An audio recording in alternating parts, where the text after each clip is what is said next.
Bonjour ou bonsoir à tous et bienvenue sur la chaîne Histoire de la Bible. Nous nous retrouvons une fois de plus cette semaine, en ce mercredi, pour suivre les études sur le livre de l'Apocalypse. Et je vous remercie de continuer à suivre cette chaîne et ces vidéos sur notre merveilleuse étude sur la révélation de Jésus-Christ.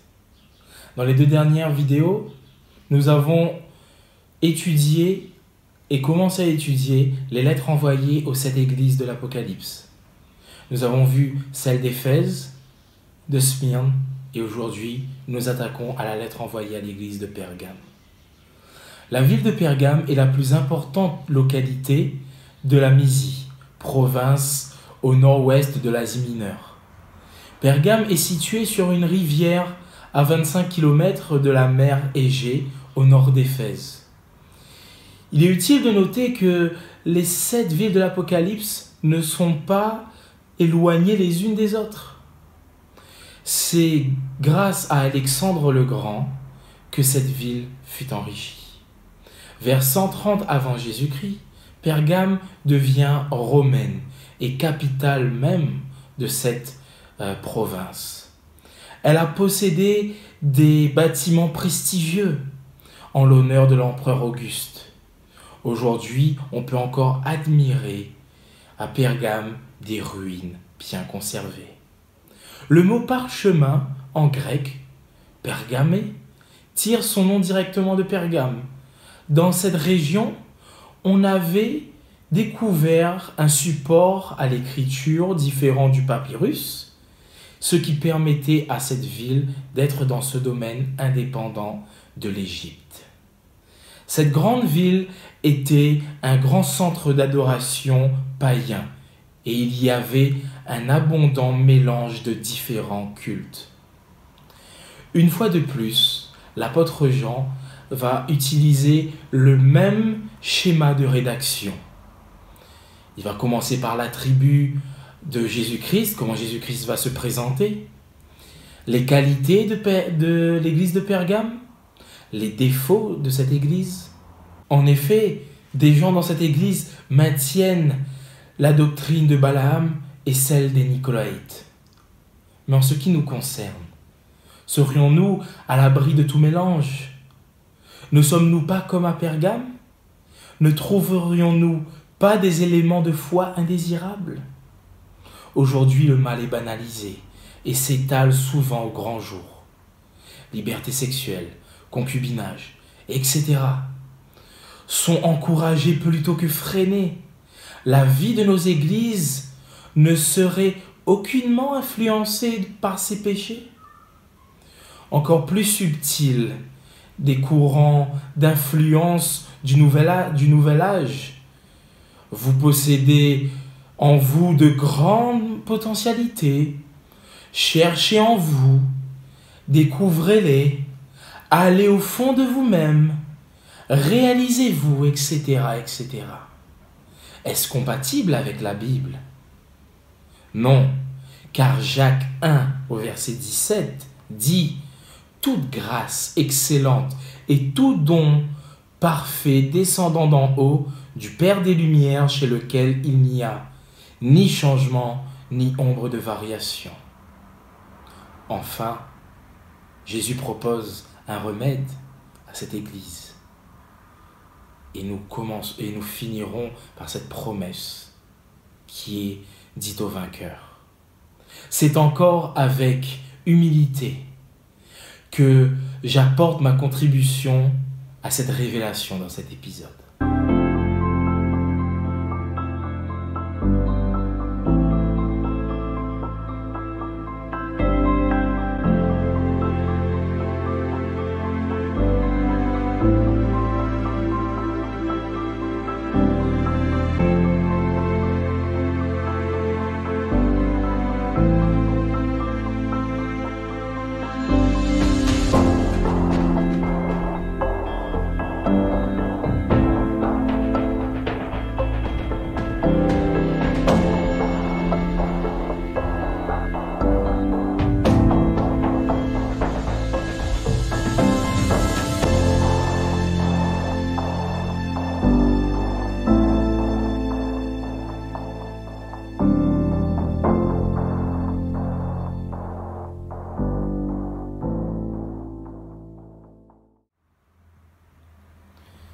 Nous allons commencer aujourd'hui dans notre étude sur la lettre envoyée à l'église de Pergame.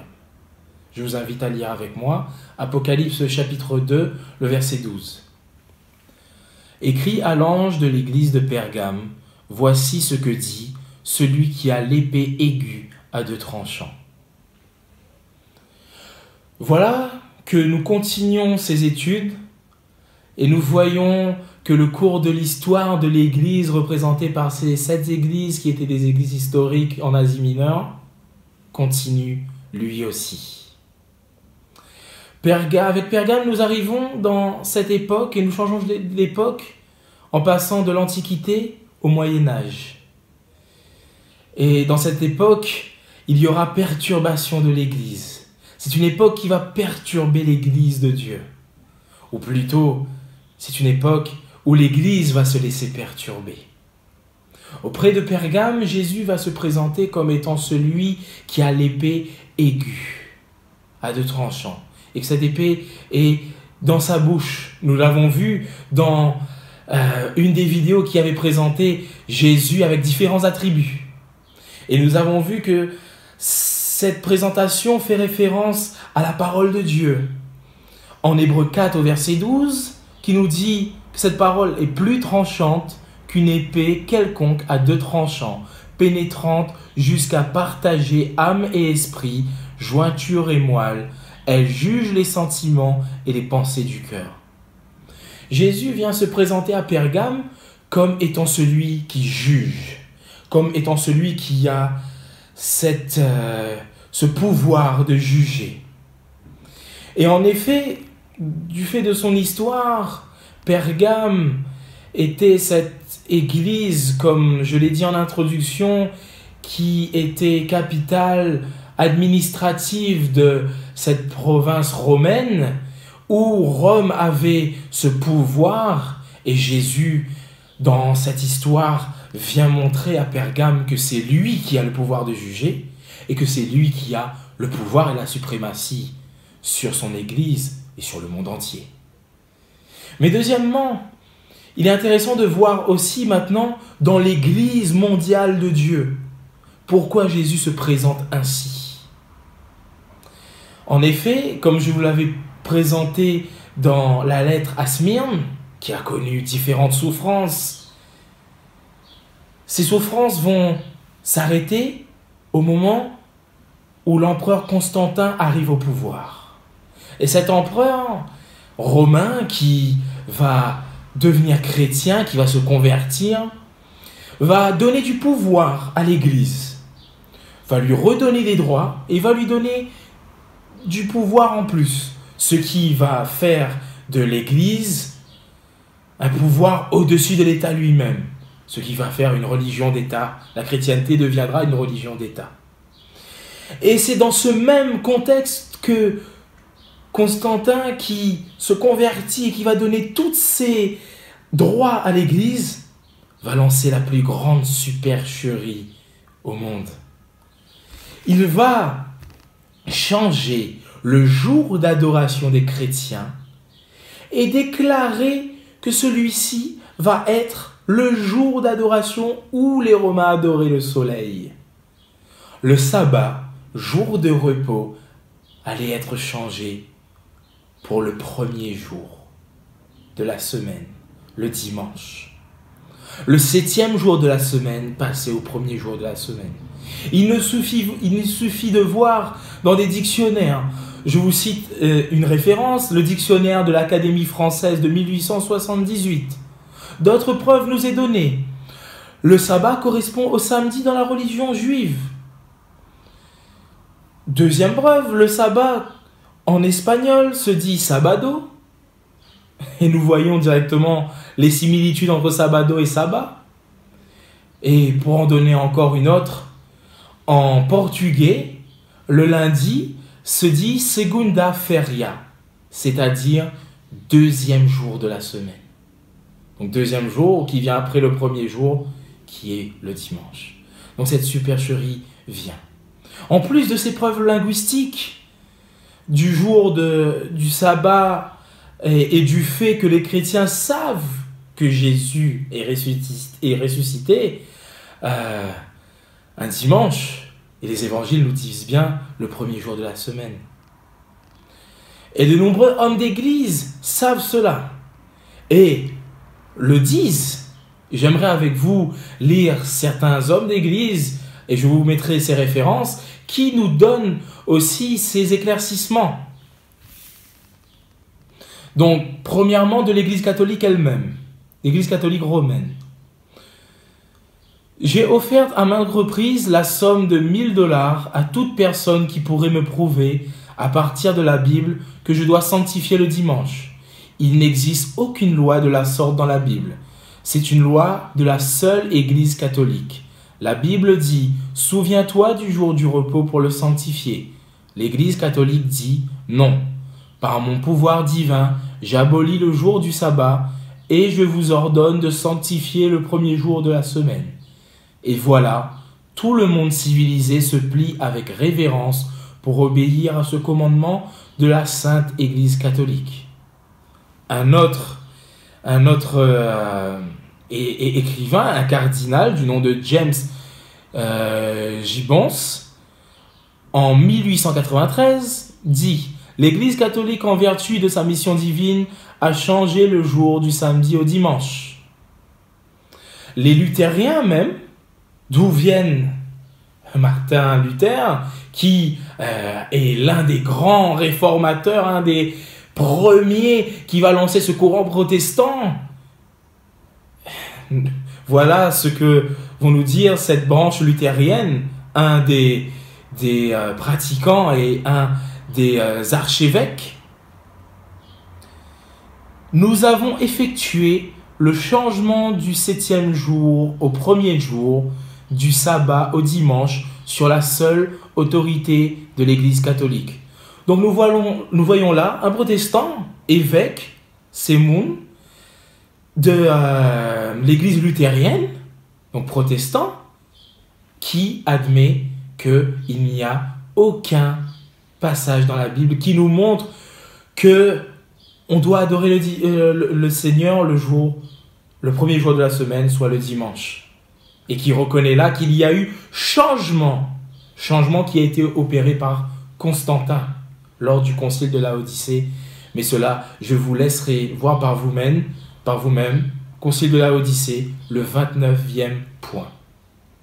Mais je vais m'arrêter là-dessus et je vous laisse chercher par vous-même et voir que les preuves historiques sont là, qu'il y a eu changement de jour. Voilà le contexte et voilà pourquoi Jésus vient avec cette épée pour juger, mais aussi cette épée de parole, de vérité, pour trancher, pour sonder la vérité et sonder les cœurs. Je vous invite à continuer avec moi les versets suivants du chapitre 2, le verset 13 à 16. « Je sais où tu demeures, je sais que là est le trône de Satan. Tu retiens mon nom et tu n'as pas renié ma foi, même au jour d'Antipas, mon témoin fidèle, qui a été mis à mort chez vous, là où Satan a sa demeure. Mais j'ai quelque chose contre toi, c'est que tu as là des gens attachés à la doctrine de Balaam, qui enseignaient à Balak à mettre une pierre d'achoppement devant les fils d'Israël, pour qu'ils mangeassent des viandes sacrifiées aux idoles, et qu'ils se livrassent à l'impudicité. De même, toi aussi tu as des gens attachés pareillement à la doctrine des Nicolaïtes. Repens-toi donc, sinon je viendrai à toi bientôt, et je les combattrai avec l'épée de ma bouche. » Jésus vient dire ici à son Église qu'il sait que cette Église n'a pas abandonné la foi, qu'il retient son nom. Il va même citer un exemple, l'exemple d'Antipas, qui est, Jésus va dire, son témoin fidèle, qui a été mis à mort, mais qui a retenu son nom, qui a gardé la foi. Malgré le fait que Pergame est là où est le trône de Satan. Mais malheureusement, là où est le trône de Satan est aussi l'adversité et aussi les épreuves. Et Jésus a des reproches à faire à l'église de Pergame. Il va dire que cette église à des gens qui maintiennent et qui ont cette doctrine de Balaam et celle des Nicolaïtes. Premièrement, qui est Balaam? Pour rappeler, Balaam est un devin, un prophète que Balak, roi contre les Israélites, a demandé de maudire le peuple d'Israël. Mais le problème est que Balaam sait que l'Éternel ne veut pas qu'on maudisse son peuple. Balaam le sait.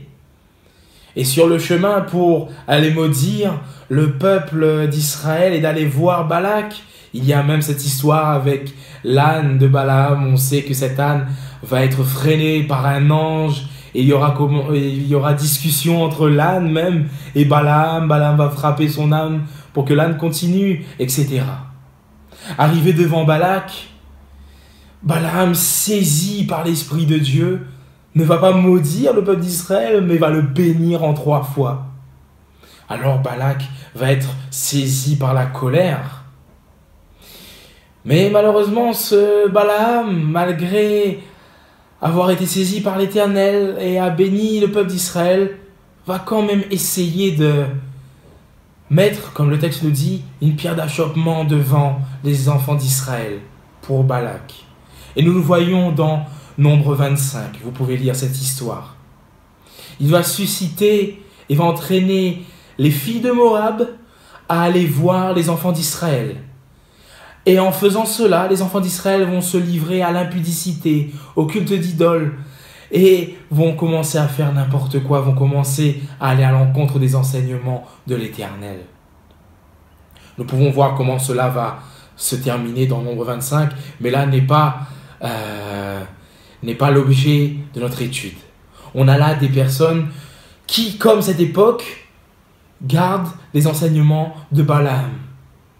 Et nous pouvons tout de suite faire référence à ces enseignements qui vont à l'encontre de Dieu par cette inculcation de nouvelles lois par Constantin, en changeant, en mettant l'Église comme pouvoir d'État, en lui donnant cette autorité, en changeant les temps, en changeant la loi. Nous pouvons voir ça aussi en parallèle dans le livre de Daniel. Je vous invite à faire aussi cette étude, qui est un livre qui entre en complément du livre de l'Apocalypse.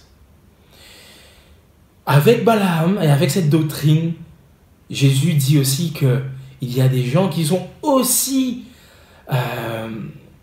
qui mettent de l'importance à la doctrine des Nicolaïtes. Doctrine que nous avons vue dans la lettre écrite à l'église d'Éphèse. Mais, différence d'Éphèse, Éphèse haïssait les doctrines des Nicolaïtes et repoussait les fausses doctrines. Ici, Pergame, elle accepte les fausses doctrines, celles de Balaam et celles des Nicolaïtes.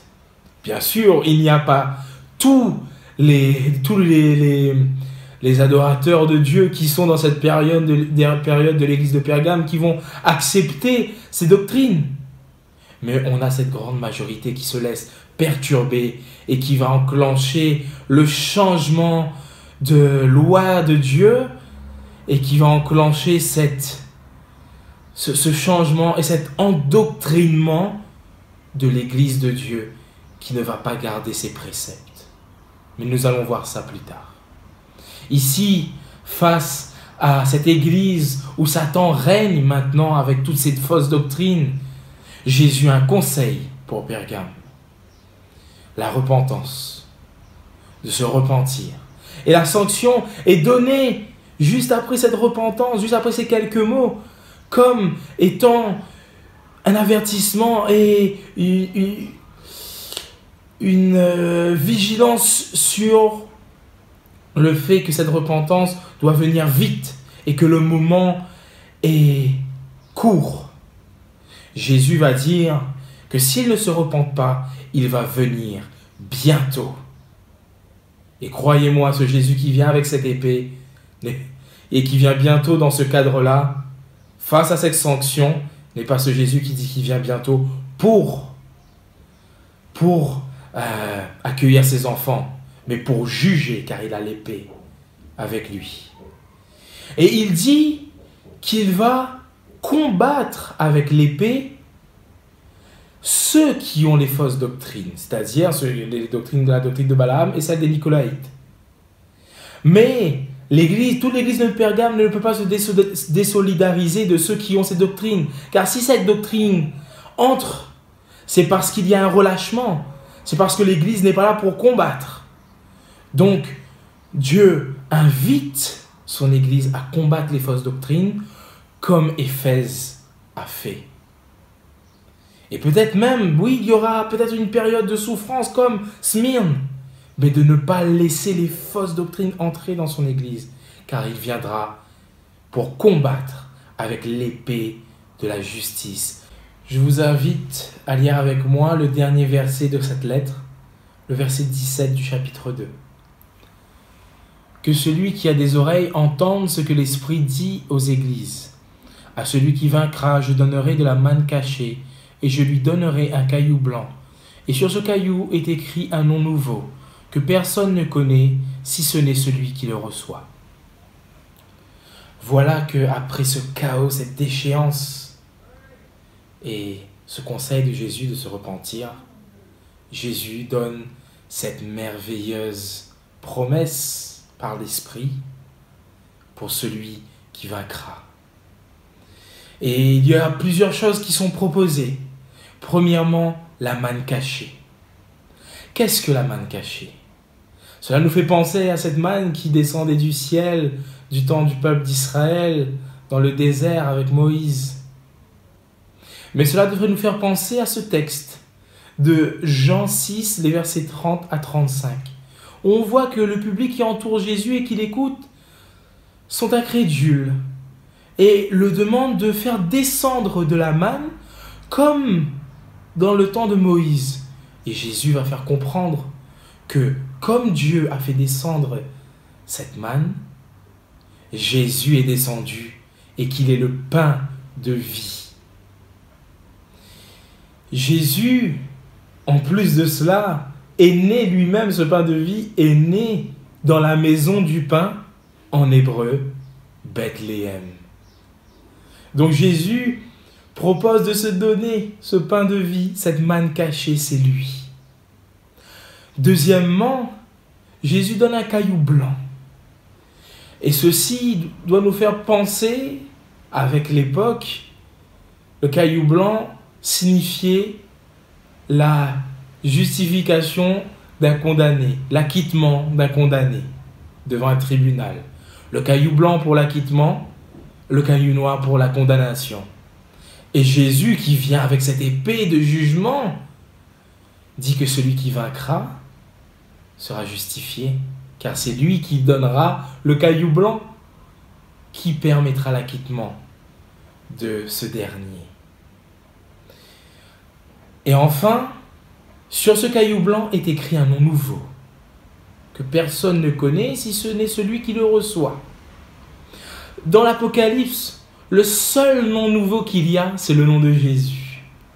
Donc ce nom est donné même à celui qui reçoit ce caillou blanc, ce nom nouveau. Cela nous fait penser aussi aux noms qui sont donnés dans la Bible, aux nouveaux noms qui sont donnés dans la Bible et qui ont des significations particulières. Je pense à Abraham qui devient Abraham, père d'une multitude. Jacob qui devient Israël, du fait de l'épisode qui s'est passé, c'est-à-dire Israël, celui qui combat avec l'Éternel, du fait que Jacob a combattu avec l'Éternel, avec l'ange de l'Éternel. Et dans cet épisode, dans ce songe, où on va appeler l'échelle de Jacob. Ici, celui qui reçoit ce nom nouveau reçoit comme une nouvelle identité ou montre cette intimité qu'il a avec l'Éternel, cette expérience de vie qu'il a eue avec l'Éternel, et ce changement et cette approbation aussi par Dieu de ce qui s'est passé pendant toute sa vie. Voilà comment se termine cette lettre, qui annonce un total changement d'attitude de l'Église, qui était cette Smyrne qui était persécutée, qu'il n'y avait pas de reproche particulier fait à Smyrne, mais de tenir bon. Et après cette souffrance, changement, Église qui devient État. Et Constantin qui va inciter lors de ce concile de Laodicée à faire des changements de loi. Mes amis, je vous invite à scruter les Écritures, à voir ce qui est dans notre foi, dans notre relation avec Dieu, en conformité avec ce que Dieu demande dans sa parole. Et je vous invite à toujours étudier cette parole et ce livre de l'Apocalypse qui est la révélation de Jésus-Christ pour nous. Je vous invite dernièrement à poser vos questions dans les commentaires, à me soutenir, à glorifier Dieu et continuer à prier pour que nous puissions continuer dans cette étude et surtout mettre en pratique les enseignements de Dieu dans notre vie. Je vous souhaite une bonne étude dans ce livre de l'Apocalypse, révélation de Jésus-Christ.